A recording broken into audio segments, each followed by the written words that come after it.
Sudah, Bu? Iya, mulai saja. Iya, Bu. Ya. Ya, Assalamualaikum Bismillahirrahmanirrahim. Assalamualaikum warahmatullahi wabarakatuh.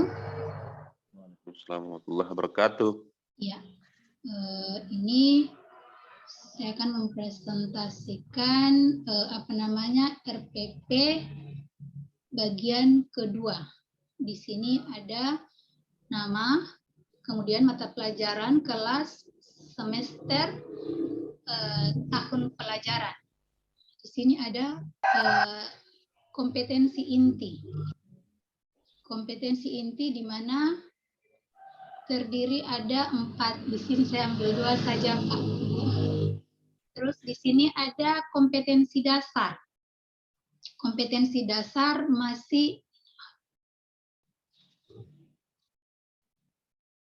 kompetensi dasar meyakini ketentuan salat berjamaah. Kemudian di sini juga ada indikator pencapaian. Nah, di sini ada bagian ke C, tujuan pembelajaran.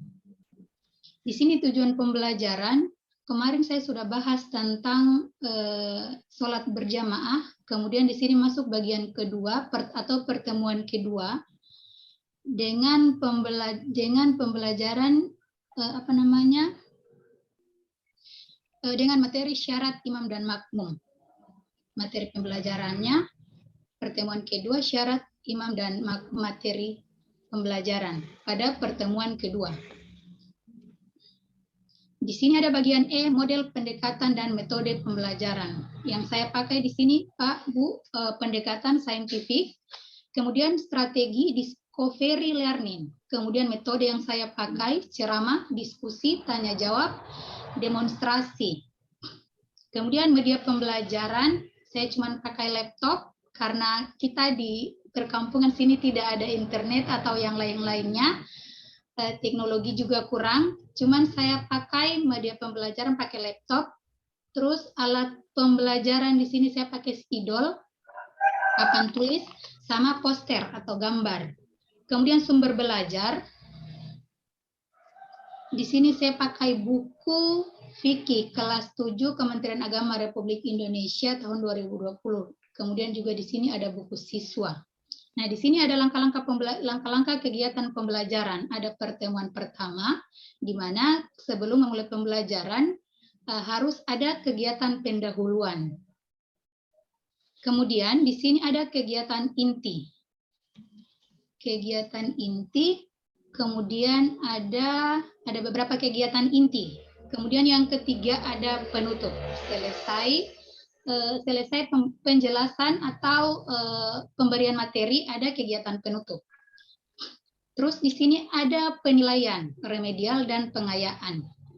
Di sini ada beberapa penilaian yang saya pakai, penilaian sikap, penilaian sejawat, observasi, catatan jurnal, tes tulis, tugas, unjuk kerja, proyek, produk, portofolio. Di sini ada instrumen pembelajaran. Saya pakai ini, kemudian ada rubrik-rubriknya juga, di mana kalau pembelajarannya tidak sesuai atau pemberian tesnya yang dikerjakan, pemberian tugas yang dikerjakan siswa, misalnya menjelaskan, kalau tidak pas berarti skornya bisa 1. Kemudian ada jumlah skor yang diperoleh, kemudian di sini ada penilaian sikap juga. Ada penilaian sikap diri. Nah, di sini juga ada penilaian antar teman. Ada keterangan. Nah, penilaian antar teman itu di mana timbal balik antara teman yang satu dengan teman yang lain. Kemudian di sini ada rubriknya juga. Nah, di sini ada penilaian 10 soal untuk EG, kemudian 5 soal untuk uraian. Nah, di sini juga ada kunci jawaban dari pilihan ganda yang diambil, tes uraian. Di sini ada pengayaan, kemudian remedial. Nah, di sini ada media alat bahan. Di sini media pembelajaran laptop, saya tampilkan juga LKPD-nya, kemudian alat bahan, buku karton spidol, papan tulis.